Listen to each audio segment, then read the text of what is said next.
Возлюбени браќа и сестри, прочитавме во посланието на светиот апостол Павле до Колосијаните, во 3 глава, 14 стих, каде што со неговото перо запишал вака: облечете се во љубов, која е врска на совршенството.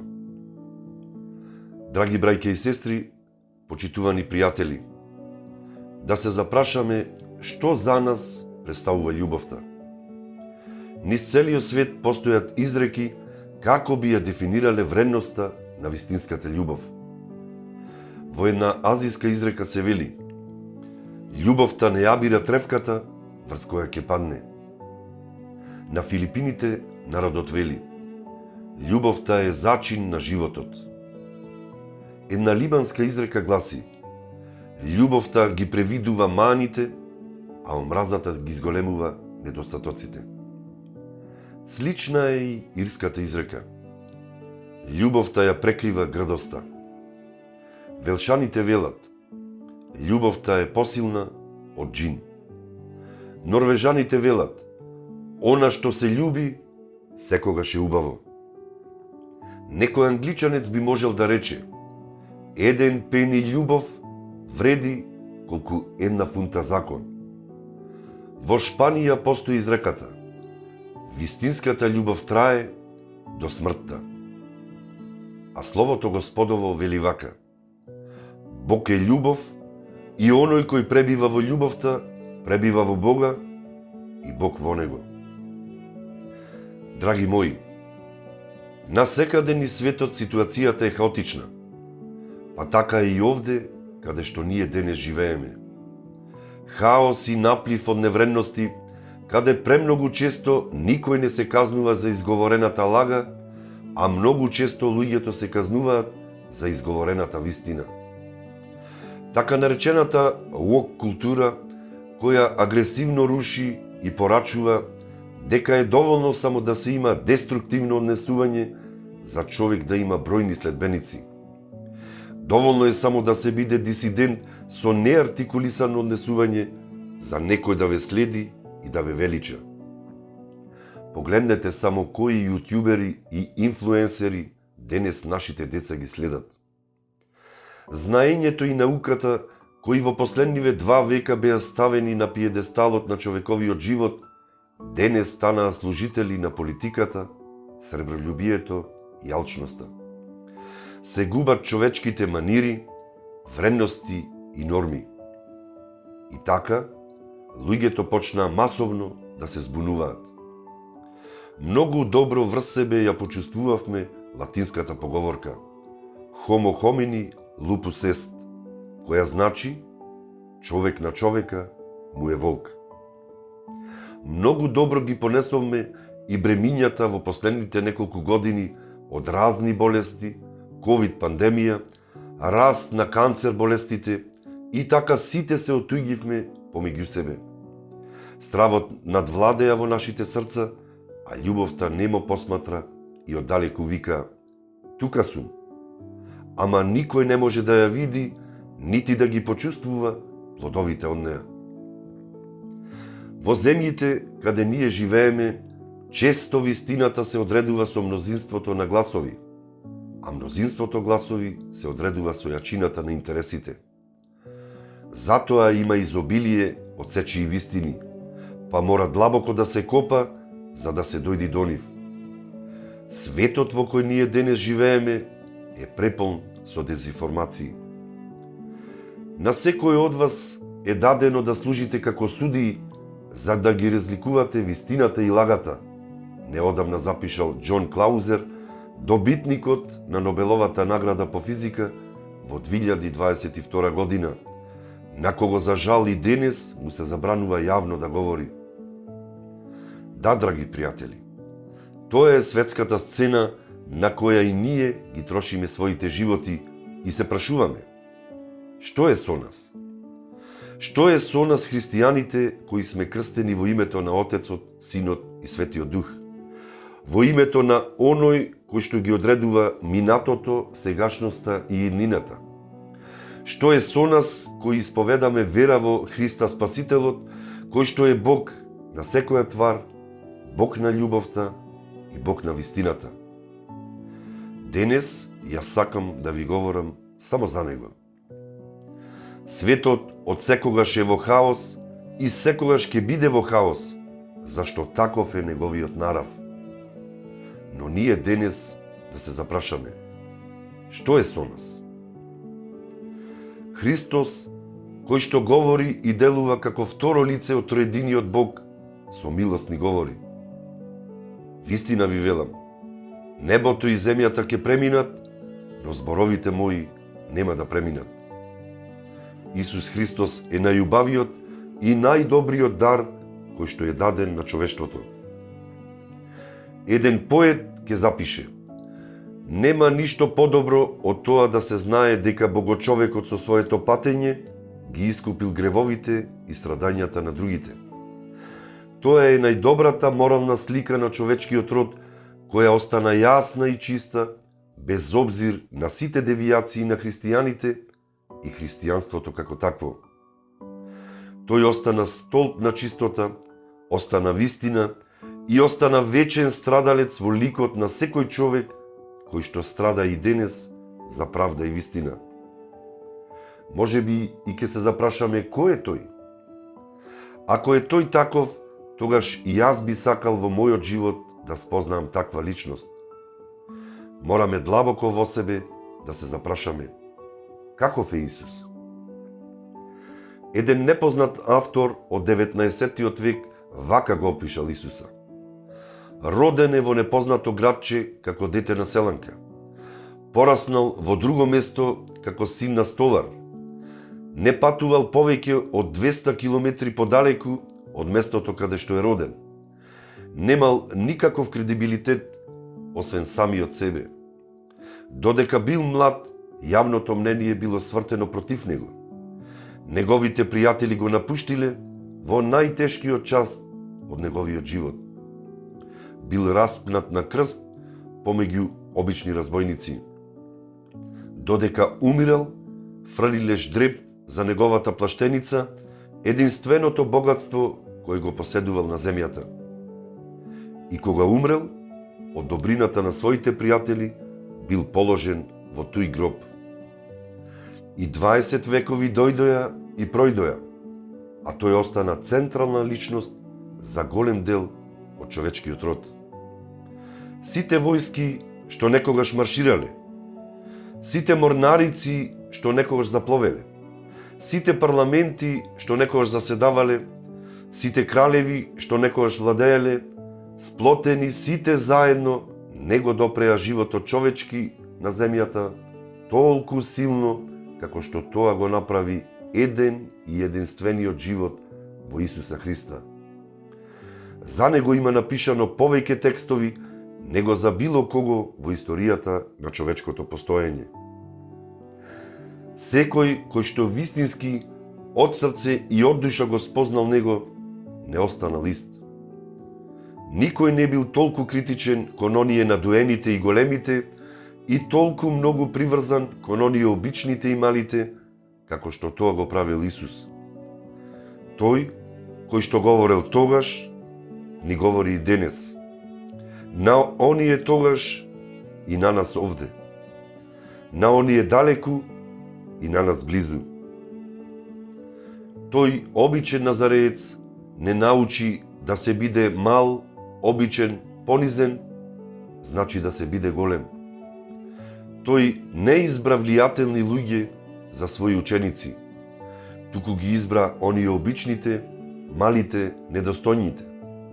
Тие беа обични рибари, луѓе од обичниот свет, но со силата на Светиот Дух заминаа по светот кој што беше поган, туик, непријателски, за да проповедаат една и единствена димензија, праслика на неговиот обичен живот со необична љубов во себе, за кој секогаш на човека му се исплаќа да чекори, а тоа е љубовта. За жал, на Исуса од Назарет понекогаш подобро му служат поети, отколку проповедници, но најдобро му служат оние кои преку вера го познаваат.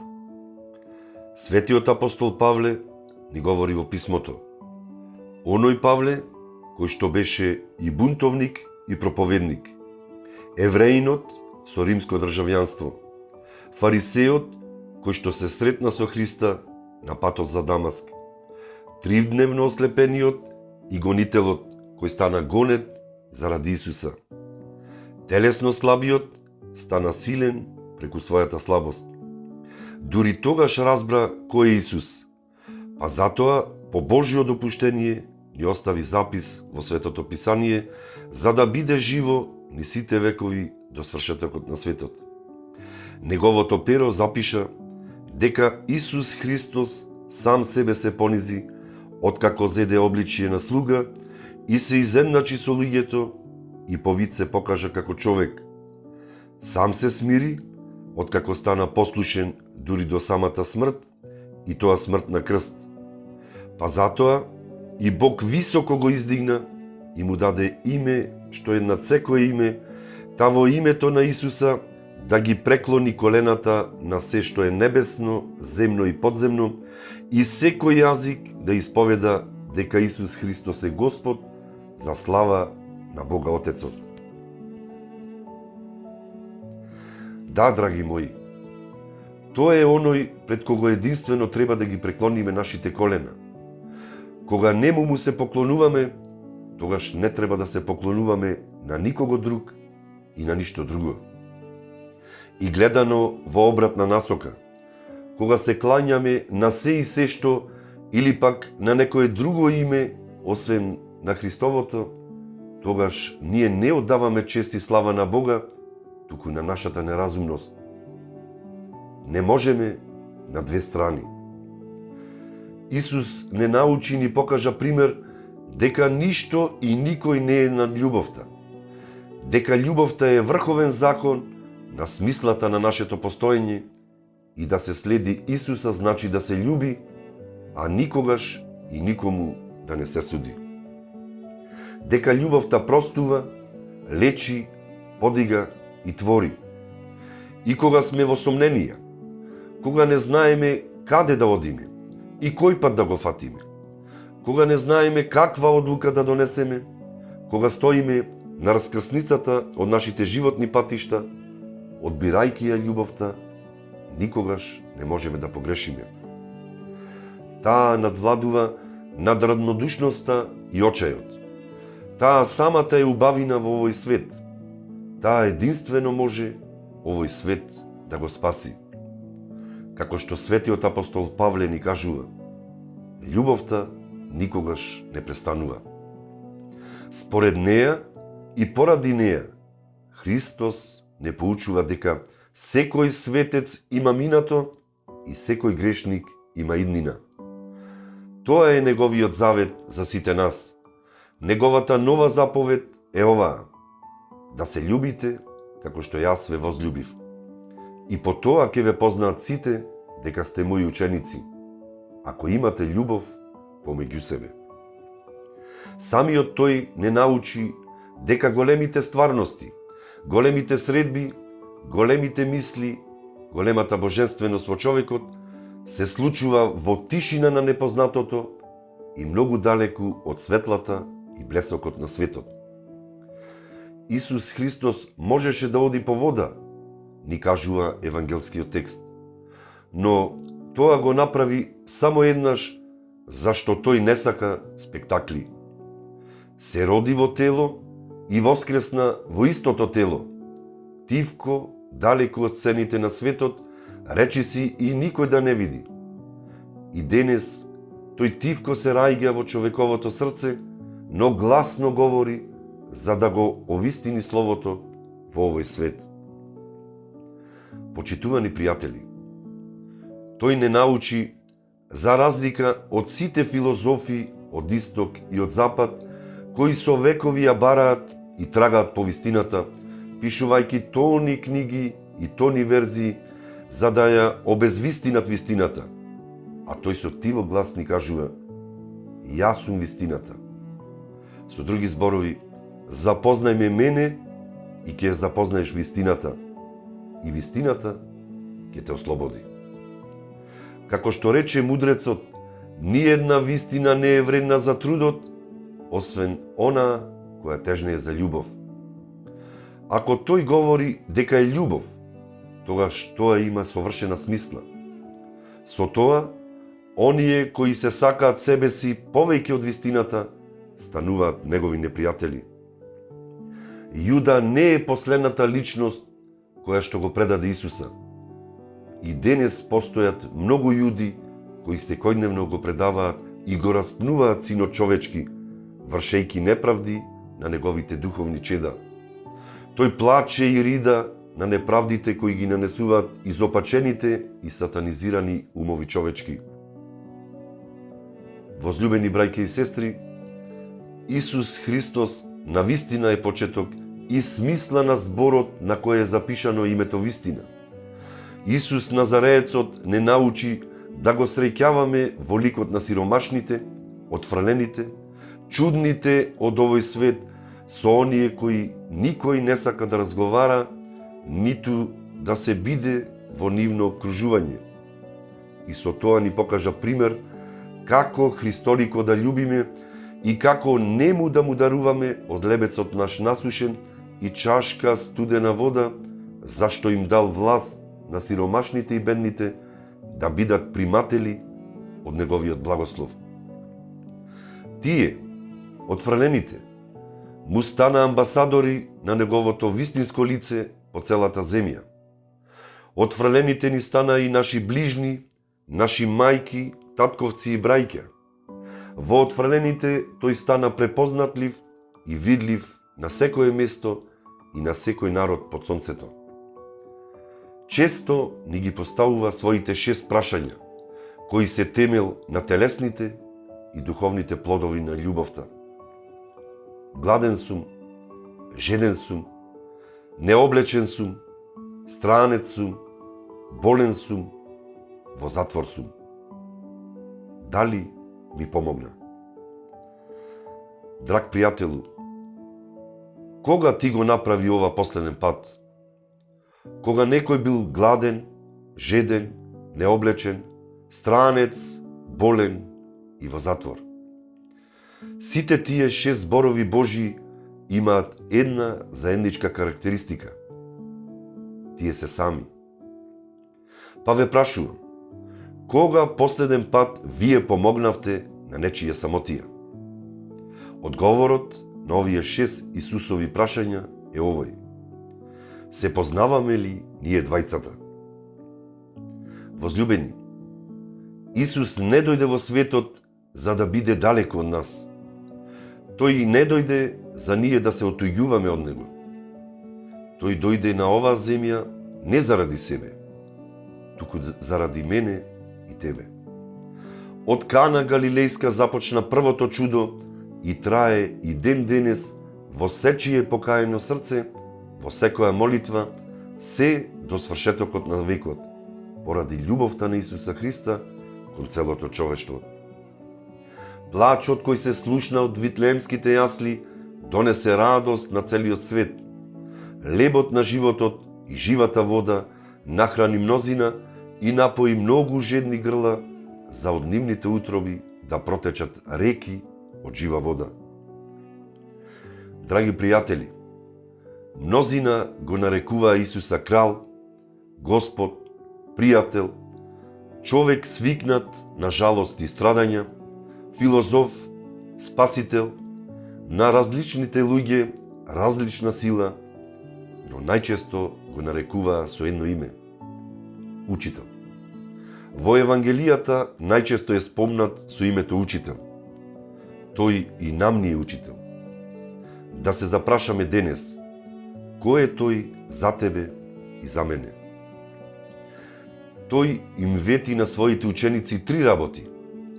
Ке живеат без страв, ке бидат чудесно радосни и ке бидат во постојани неволји. Кога ќе станете негов пријател во овој свет, често ќе доживеете и самотија и страдање. Па ве прашувам, дали сте спремни да се запознаете со Исуса?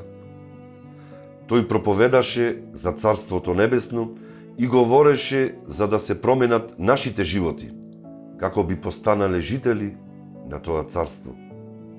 Тогаш и ние можеме да се поведеме по Христовите зборови. Моја мајка, мои брајка и мои сестри се сите оние кои го слушат Светото Евангелие и пазат на напишаното во него. И јас сакам да имам дел од тоа царство. Исус дојде да ги направи лошите луѓе добри, добрите луѓе верни, а верните луѓе свети. Затоа денес морам сами од себе очи во очи да се запрашам. Дали сум јас лош? Дали сум јас добар? Дали сум јас верник? Дали сакам да бидам свет? Драги пријатели, ние имаме само еден и единствен живот. Само една мала цртичка помеѓу раѓањето и смртта, доаѓањето и одењето. Прашање на сите прашања, смисла на целата смисла, прашање на сите филозофии и сите духовности е како да ја живееме таа една и единствена цртичка. Тој еден и единствен живот на земјата. Говорам за овоземниот живот. Зашто она што ќе сврземе на земјата, ќе ни биде разврзано на небесата. Христос ни е учител и да го одбереме само Него и Неговото Слово. Ќе ни стане кристално јасно она што никогаш не ни било. Ќе најдеме смисол каде што никаде на друго место не постои. Љубовта ќе ни стане и пат и живот. Ќе ни биде дадено, како што ни кажува тој, да ги спознаеме тајните за Царството Небесно. Ќе ни биде дадено за еден обичен, но величествен живот, но тоа може единствено со Него и преку Него. Затоа ве молам да го избереме Него. Немојте духовноста да ни стане формалност од традиција, да ни стане некаква религија пренесена од паганизмот од пред 1 или 2 века наназад, а да немаме лична средба со Исуса. Да допуштиме заедништво со Христа. Таа средба го измени текот на целата историја. Таа средба може да не промени и мене и тебе. И за крај ве замолувам. Кога ќе тргнете по патот на покаянието, праведноста и христоликоста, ќе наидете на хаосот во овој свет. Нема да ве сакаат затоа што сте христијани. Нема да ве сакаат затоа што сте за фамилија и за брак, за вредностите кои нешто значат и вредат. Нема да ве сакаат и за милиони работи на кои вие стоите. Но бидете трпеливи и со љубов примете ги ударите од стихиите од овој свет. Кога ве газат, подигнете се. Кога ве напаѓаат, кажете му на Исуса: јас повторно сум со тебе. Мојот избор е јасен и цврст. Ако Него го избереме, го избираме она што вечно останува. Во овој свет ќе го избереме она што единствено има смисол. Ќе го избереме она што единствено на човечкото срце му дава радост и мир. Ќе го избереме она што е единствена Негова заповед. Ќе избереме љубовта. Против неа никој ништо не ви може. Изберете го Него. Јас одбрав да го следам Исуса. А ти?